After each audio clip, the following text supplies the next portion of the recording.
I got him. Nice fish, Mike. Thanks. All right. Hey, we're up on Big Mille Lacs Lake. We're in Minnesota. As a typical Minnesota summer would go, we got storms, we got walleyes though. And me and my boys, Billy and Mikey, are gonna do some Mille Lacs fishing and show you how to get the next bite. This is what we came here for. The next one. If you're a walleye fisherman, you've undoubtedly heard of Mille Lacs Lake. Located in central Minnesota, Mille Lacs is regarded as one of the premier walleye lakes in the country. Numerous rock and gravel shoreline areas, as well as countless offshore rock reefs, provide excellent spawning grounds and have helped make Mille Lacs the fishery it is today. I got him, Mike. Keith Kavajecz is no stranger to this body of water. He's competed in many walleye tournaments here and knows the potential of Mille Lacs. But Kavajecz is here to do more than catch walleyes. He's here to spend some quality time with his two boys, Bill and Mikey. It's summertime on Mille Lacs, and it's been reported that the walleyes are suffering from lockjaw. But the Kavajecz clan has a trick up their sleeves to get the fish to bite. The old man cometh.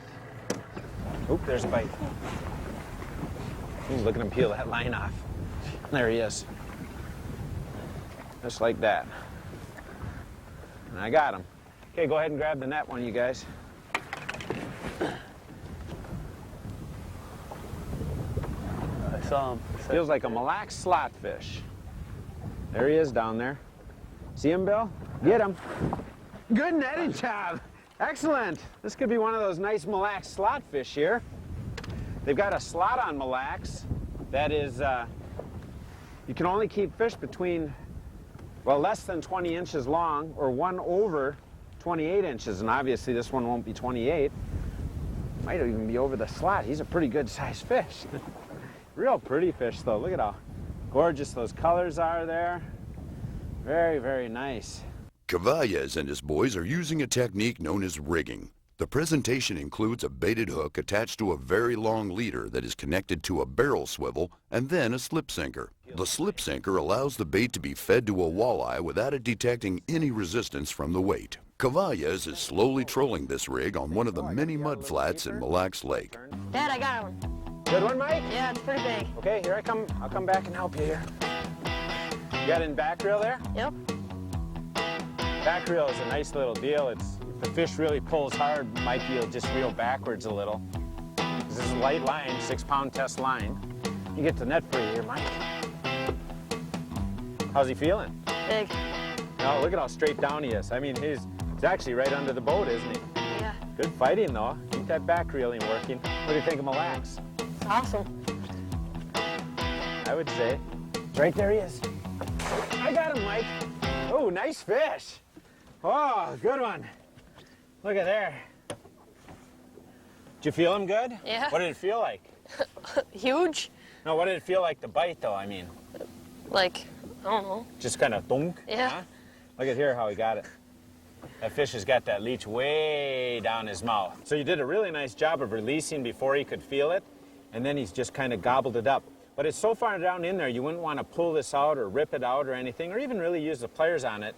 With that little tiny hook in there, all I'm going to do is simply bite that off there, and he'll be just fine. Nice fish, Mike. You want to go ahead and release this one there? Yeah. Okay. Just real carefully, just put it down in the side here. Nice fish there, Mike. Thanks. Just hold on to him a second. Oh, there he goes. Mille Lacs is a lake full of structure, and it's especially known for its offshore mud humps. The humps are basically come up out at 34, 35 feet, and then they top out somewhere between 27 and 24 feet. So there's a 5 or 6 foot rise, and a lot of times on the sides of those flats is what really concentrate fish. Oh man, talk about concentrations. Look at this, all these fish sitting around. On this particular unit, the bigger fish have yellow in them, some red, but then if they've got yellow, that's a really big fish. So we've got some fish on this corner. A lot of times when you're looking at fishing on Mille Lacs, you want to just drive around these mud flats, and you'll find out that a lot of times it's a corner or maybe an inside turn or a point or something on these mud flats that's a little unique that will hold a lot more fish. As you're driving around them, try and keep track of where you're seeing the fish. Are you seeing them up on the top? Like here, we're just coming up to 24 feet. We're coming up to the top of the flat. we aren't marking a lot of fish.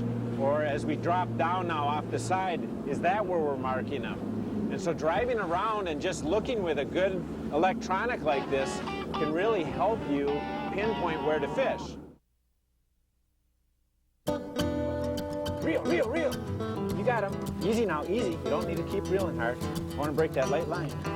You got him, huh? Yeah. Hey, Mikey, there. It's biting. Get in the back reel.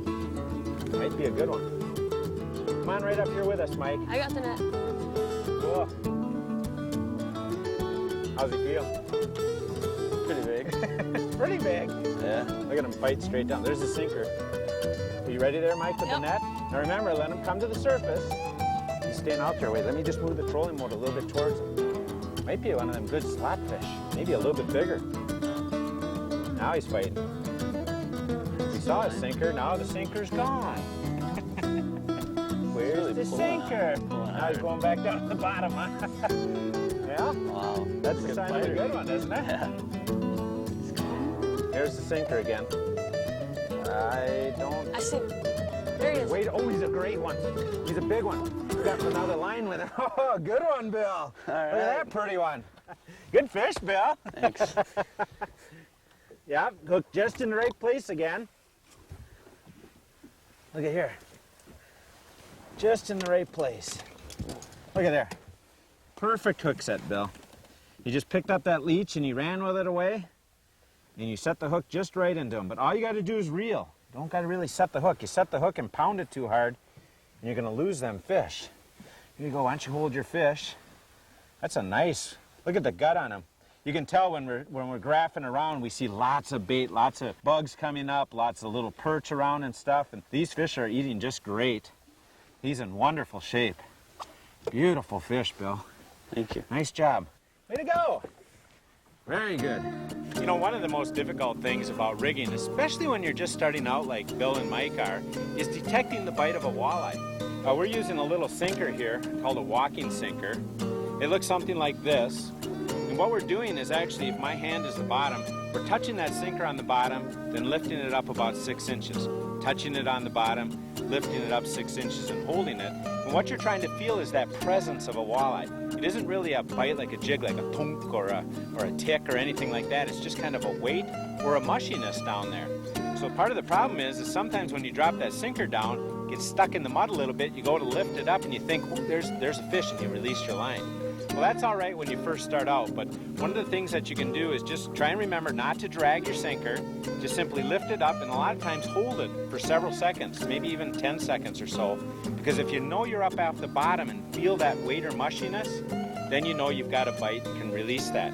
The other thing is if you're just starting to pick it up out of the mud and you feel that little bit of weight, just wait a hair longer. Just, yep, that's a bite and release to it, or doom, the sinker will pop up out of the mud and you'll know it wasn't a bite. So getting to know that bite is kind of one of the more difficult things, but once you master it, you become a real expert like Bill here. Dad, I think I got one. You got one, Mike? Yeah. Wow, how the heck did you do that? How big is it? I don't know. Feels pretty big. Well, be ready to back reel. I've got the sinker up already. Got a net for him? Oh yeah, I see him down there. He's a good one. He's a slot fish. Get him, Bill. There you go. Yeah. Cool. Good job, Mike. I can't even get my line in the water. We're trying to pull back to the flat, and Mike threw his line out. We're trying to get back to the edge of the flat. Mike threw his line out and must have been dragging a mile behind and snared that one. It's a nice one. Looks like you got a more lassoed here than cotton mate. Look at the lines are going everywhere on this poor thing. Here, let go for 1 second. We'll get him out of here, then we'll get him released. Beautiful. Nice one, Mikey. The real deal. Straight talk to help make you a better fisherman. Rigging is a real slow technique, and it's very precise on the bow control. A lot of times, like on Mille Lacs here, the fish might be located right on the top of the break. They might be halfway down. They might be right at the bottom edge. So you first of all have to pay real close attention to your depth finder. When you're moving along here, be watching for fish, be watching for the top of that break, and try and stay in a real precise area and keep your bait in front of fish. The other thing you're going to want to do is move along real slowly. Now in a heavier wind, sometimes that might mean slipping down the break, using your trolling motor to hold a little bit against the wind. Remember that you can't move too fast with these. You've got to move fairly slow so that that leech has a chance to swim up. If you're dragging too fast, then that leech will get dragged straight behind and you aren't going to get nearly the action or the bites as if you go just nice and slow, concentrating your bait in those good areas. Now a lot of people have a little bit of a problem with that boat control as far as staying right in a particular depth, right in a particular zone. I'll show you a neat little feature on this trolling motor here. It's got what's called depth tracking. So for instance, if I went graphing around a point and I marked a bunch of fish in 27 feet, what I can do with this trolling motor is simply put it into track mode, tell it which way shallow is. In my case, shallow is to the right here. And it will start tracking on a particular depth. I turn my speed way down to like 1 or even down all the way to the turtle there and just let it do the tracking for me. And will actually, if you watch the arrow up there, it'll actually turn out deeper as it gets too shallow. If it gets out too deep, it'll actually turn back in.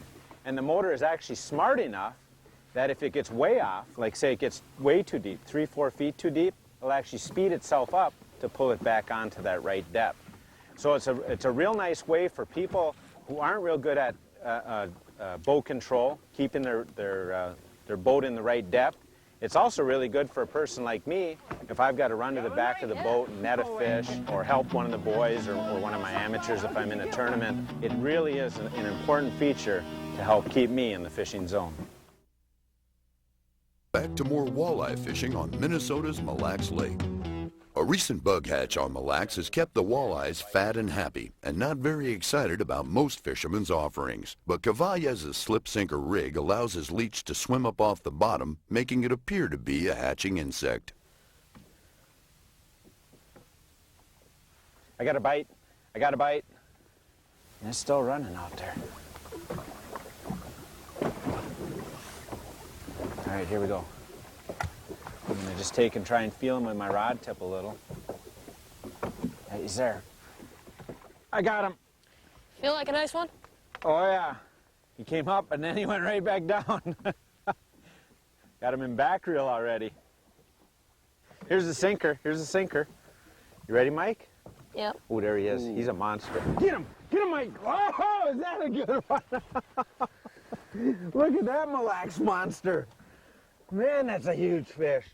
Look at here. What do you think, Mike? It's huge. Oh, man. I'll show you here. Look at here. Right in his mouth. Yeah. All that time I let that fish have it, and all I still get is him just in the corner of the mouth. You'd think it'd be swallowed right down into his stomach, but like I said, with the leeches, they're just kind of grabbing on, and then they're holding it, and then they move it, and they swim away, and then they hold it in their mouth a little bit longer. That's why we got to give them a little bit of time.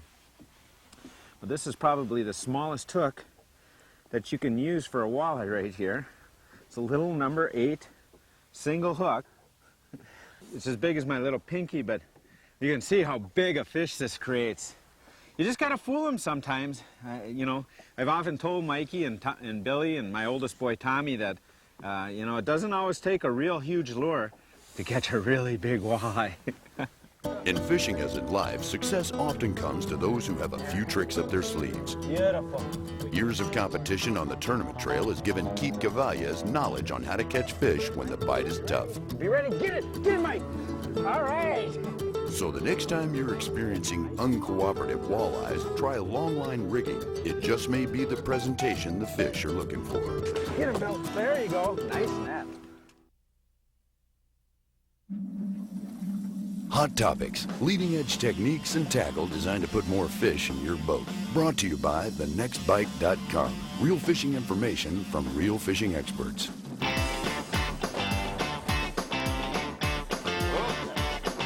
Get him, Gary. There he is. Gold. Nice fish.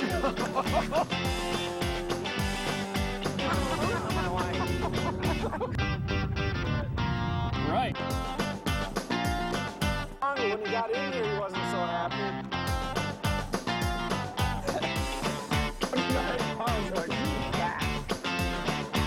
I'll tell you what, in the past, if you wanted a good fishing boat for rougher water, you had to basically look at a fiberglass boat that would give you a smooth, dry ride. Basically would give you probably the best ride in the business. Or, conversely, you would need to go to an aluminum boat if you wanted the durability and the longevity of a boat that was going to last a lifetime. You could pull it up on to the rocks if you needed to. It's not going to scratch up.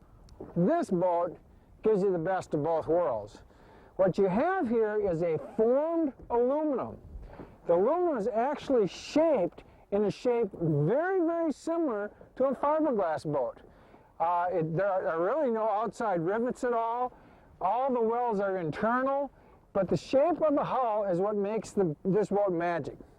The boat itself has reverse chines, running strakes, which will give you a soft, smooth ride. The reverse chines actually direct the water flow in an outward and downward fashion to give you the dry ride, just like a glass boat would. There's a V-pad built into this boat so that you can get up and run a little bit faster than you would with a conventional deep V aluminum boat. It has a setback built right into the transom. All the things that the fiberglass boats had for performance is built into the durability of this aluminum boat. I've got a date with the fish, so I'm going to get going here and give this boat a good workout. See you at the hot spot.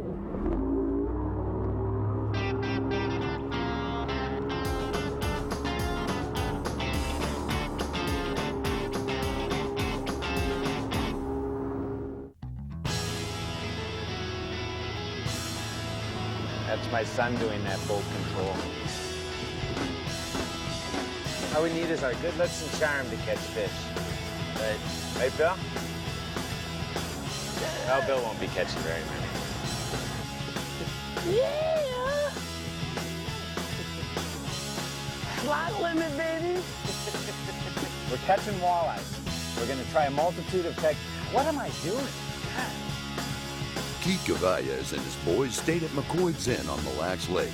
For great hospitality at a fisherman-friendly resort or for a guided trip with Terry McCoyd, one of the best Mille Lacs guides, give him a call at 1-800-862-3535 or visit them on the web at www.mccoyds.com. The Next Bite is a production of Marine Grade Marketing.